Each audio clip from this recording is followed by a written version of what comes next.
Aloha, everyone. Joshua Hayes at BigWaveTrading.com. I thought I'd start it off first, actually, with some positives. So, before we actually get into the overall market environment, I want to let everyone know that there are times of the year that I like to trade, and there are times of years I don't like to trade. I do most of my work after hours on an end of day basis. I had quite a few sell signals today in stocks that I'm still long, but I just want to give you an example, despite how ugly the market is, by using rational, logical trading methodologies, by employing smart risk management, there was still money to be made. And even when we're getting late sell signals, there's still money to be made. Now, I'm going to remind everybody the ideal portfolio, if everything would line up for me, is 5 stocks, 20% of my capital in each of those 5 stocks, or 10 stocks, 20% of my capital in each of those stocks for max position. That would be ideal, just 5 names. We kind of double that to 10 names for the quarterly portfolios, and we get 10 names on a quarterly basis. We hold them for 90 straight days, and then we sell them. This has been helping us through the recent V-shaped volatility in a lot of these stocks. That being said, with all the bifurcation that we've seen since that 2021 top in the IWM Russell 2000, the quarterly portfolios have been having a rough go of it due to the constant rotation. So first off, let me show you something. Had quite a few end of day sell signals today. UHS was a 50% end of day sell signal. I like to do this to keep things easy. Now I employ sell stops and I get shaken out a lot in market environments like this. But if you just waited for my 50% sell or 100% sell signals, for instance, with UHS, you would have received a 27% gain on the shares that are remaining following today's session. On AVGO, by the way, the white arrows are the entries on the swing and position trades. AVGO was a 50% sell today. That's a 45% gain. GFL was a 50% end of day sell signal today. That's a 4% gain. MATX was a 50% end of day sell signal today. This is a 5% gain. Like I said, guys, there were a lot today. BV was a 50% end of day sell signal today. That was also for a 5% gain. THC, along with UHS, was a 50% end of day sell signal today for a 16% gain. What, Josh, do you only have winners? No, we have losers too. I believe I've already removed this system, but recently we took a new long position on this day in TRN. It initially worked, but today, a 5% loss. 100% end of day sell signal for a 5% loss. Compare that 5% loss to all the gains that I showed you, and you can see in aggregate, you're making money, not losing money. Now, we went over the sell signals today because following today's session, I do not have any new long signals. But I want to show you guys there are still some tech stocks like Meta, PLTR, SC that are holding up near their highs.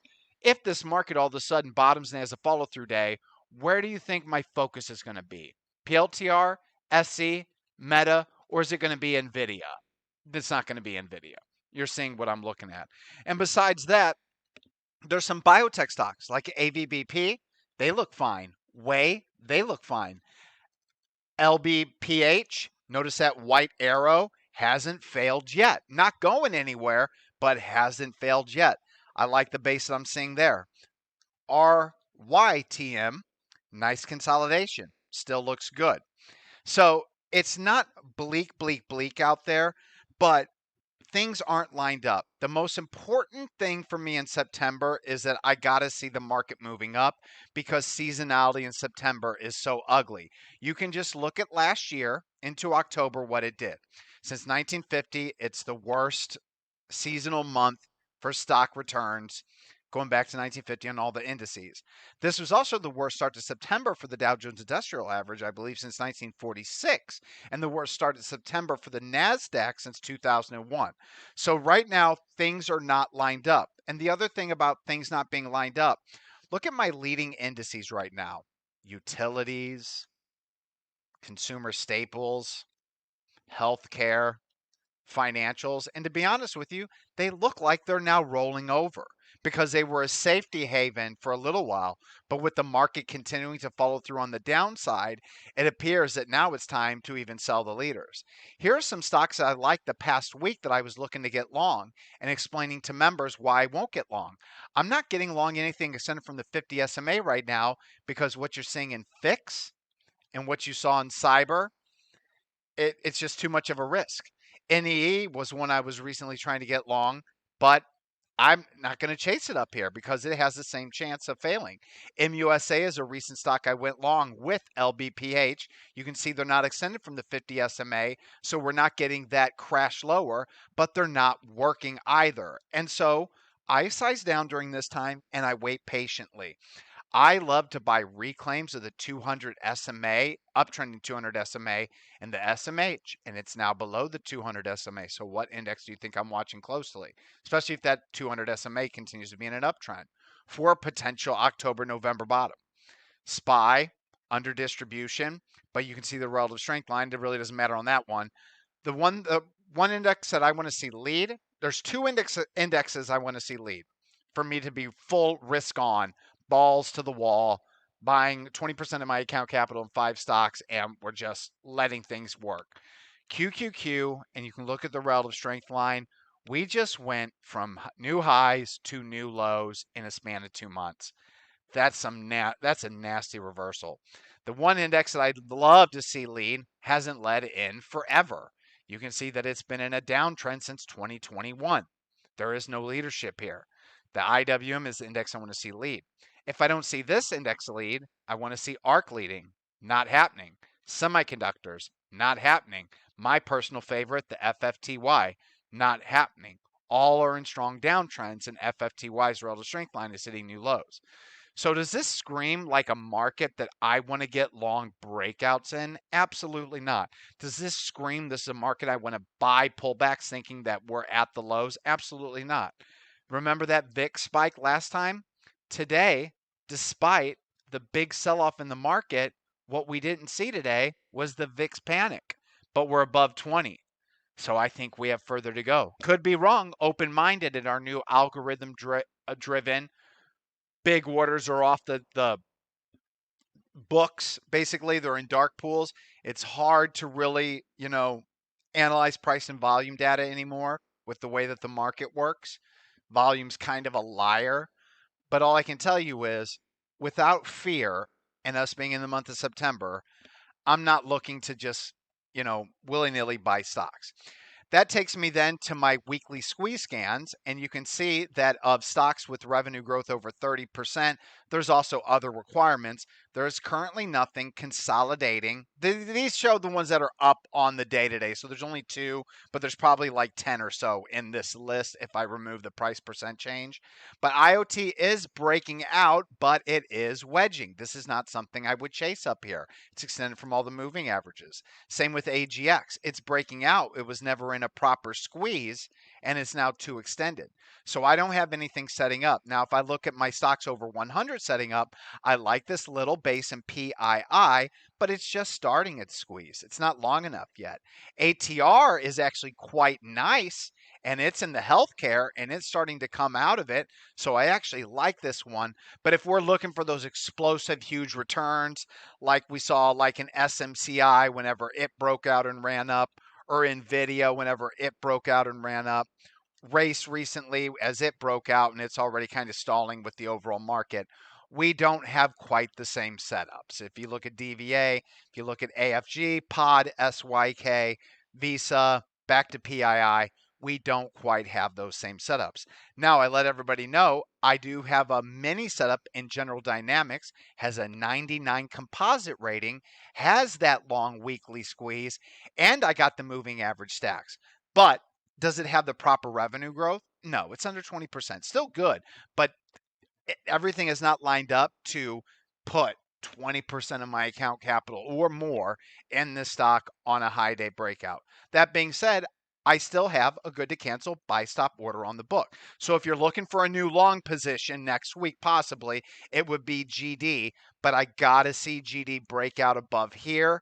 And if it breaks out above here, and doesn't clear and close above this high, guess who's going to start immediately implementing tight trailing stops? I will. It's just because that's the kind of market we're in. Now, another thing that hinted that maybe this recent move higher wasn't going to work, we haven't really talked about it lately, but it's the tickets indicator. The tickets indicator on this rally, on the SPY, on a daily chart, never ever got back above the zero line. Now here you can see as it rallied, we stayed below the zero line, but we kept rallying, right? And now all of a sudden we're back above the zero line and we're looking good. So that could definitely play out and is potentially to play out. But here's the thing. When you're below that zero line, chasing stocks extended from the 50 SMA just isn't a good idea. Did it work back here? Yeah, it sure did. And I tell you what, this was one of those rare moments in time. And that's why you got to buy the 200 SMA reclaims no matter what. That would have really paid off back here. I was looking for a stronger back. This is just dumb on my end with the SPY. I didn't actually buy that 200 SMA reclaim. It was a big miss on my end. I was looking at other time frames to confirm, and the hourly and daily weren't confirming that move. Now I know better that I'm just not going to rely on that anymore. So what I need to see here, if we do get below the 200 SMA, as long as this line's moving up, I'm buying it, guys. And then if we fail the low, so let's say I buy it here, and we roll over and fail this low, I'll cut my losses, and we'll redo it again if we get a panic low or that setup again. But for right now, the SPY is below the zero line. The QQQ is well below the zero line. The SMH is well below the zero line. The FFTY is well below the zero line.